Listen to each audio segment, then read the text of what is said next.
ఈ వీడియో వచ్చేసి వినాయక చవితి రోజు తీసిందనమాట. వినాయక చవితి రోజు ఇంకా ప్రసాదాలు అయిపోయాయి, పూజలన్నీ అయిపోయినాయి. ఇంక సర్లే లంచ్ మొదలు పెడదామా అని చూస్తే ఇంట్లో ఏ కూరగాయలు లేవనమాట. ఉన్నాయి వాటితోనే ఇట్లయితే ట్రై చేసేసాను. నిజం చెప్పాలంటే నేను ఇది యూట్యూబ్లోనే చూశానమాట.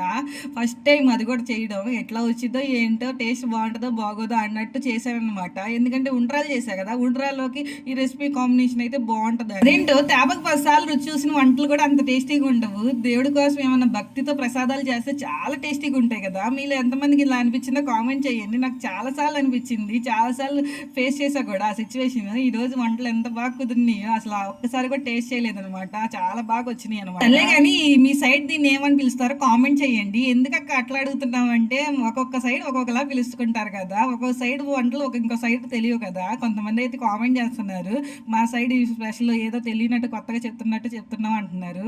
మళ్ళీ నెక్స్ట్ వీడియో కలుద్దాం. ఉంటాను, బాయ్.